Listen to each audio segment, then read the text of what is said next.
I've played a lot of games in FC26, and you and I both know the hardest and trickiest thing to do is defend. But what I realized is that the first crucial mechanic you need to work on is how you control your defender, and that's where jockeying comes in. But jockeying itself can be tricky if you don't use the right system. So let me break down for you exactly how I jockey in this game.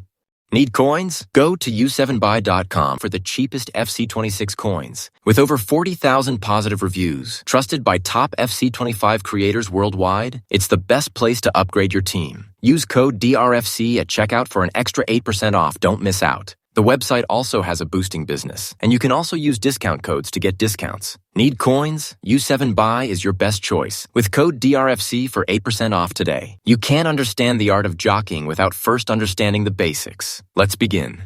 We have the left stick analog. This is what you use to move your player in any direction you want. That's obvious, right? But I know some players still use the D-pad to move their players. No. Don't. If you want to jockey or defend effectively, you must use the left stick. Now, when you move your player using just the left stick, he moves normally, standing tall, chest up, kind of in a freestyle mode. But when you press L2, he enters the jockey stance, lowering his center of gravity by bending his knees, becoming lighter on his toes, and ready for quick reactions. When he moves, he takes short, controlled micro-steps, but stays super reactive to the attacker's actions. Then there's sprint, which is R2. When you hold it, your player runs faster and covers ground quickly, but his reaction time becomes slower because he's not balanced anymore.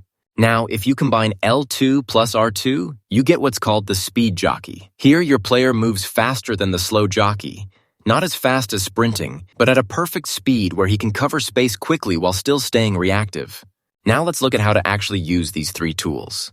Sprint is for covering space quickly, especially when chasing the opponent during running duels, like in counterattacks. Sometimes you need to sprint to stay in position or close down dangerous space. Slow jockey is used when you're already in front of your opponent. When you've got the right position and are blocking their way forward, the best thing you can do is slow your movement and stay reactive. Then the speed jockey is used when you're approaching the opponent, going in for a challenge, cutting passing lanes, or mirroring the attacker's movement. Okay.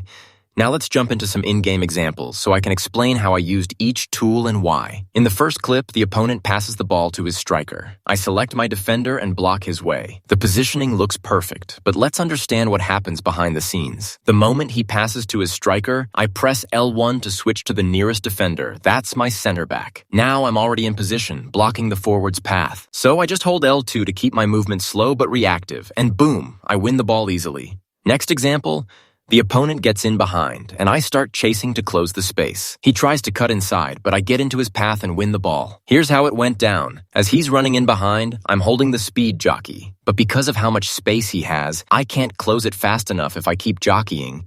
He's sprinting and I'm not. So I release L2 and hold R2 to sprint and chase him down. My player manages to get there in time and block his run toward goal. At this point, it's hard for the opponent to shoot, but I'm thinking, wait, he might try to cut inside. So I start holding L2 again to be ready. I don't move too early. I just control the space, waiting to react. When I see him fully cutting inside, dribbling with the ball exposed, I know I've got a chance. So I use the speed jockey, L2 plus R2, to approach him, and boom, I tackle and win possession. Last example, the opponent passes to his striker and I select my center back. My defender is already positioned to block the attacker, so I hold slow jockey. As you can see, he changes direction, but I stay calm, holding slow jockey to stay reactive because I'm already in a good spot. Then there's a small movement and sprint. I was trying to drag my midfielder back and double press the opponent, but that was a right stick switching error. I react quickly, hit L1 and get back to my center back. Now I see the opponent has space. In a 1v1, you should always stay about 2 yards away. So I use the speed jockey to approach him. Later, I decide to use my fullback to defend instead. Don't ask me why, I just felt like the opponent wouldn't stop twisting and turning. So I wanted to double up my players and press. And that's it. Try to jockey a lot inside the box and use the technique I call gas and brake. Speed jockey is the gas, slow jockey is the brake. If you want more tutorials about other aspects of defending, make sure you hit that like button. Are you ready for FC26? Imagine getting coached by the same people who train the best players in the world. Team Gullit has developed some of the biggest pro players in EAFC, like Manuel Bature, the FC25 world champion, and Emre Yilmaz, the FC25 E-Champions League winner. Now you can get one-on-one coaching from their experts. Whether you're a casual player looking to improve or chasing the dream of going pro, what makes Team Gullit coaching special is that this isn't just watching tutorials. A Team Gullit coach analyzes your gameplay, corrects your mistakes, and gives you a clear game plan to dominate your opponents, all through a personalized one-on-one session at an affordable price. And right now, you get 10% off using the link in the description with discount code GETBETTER10.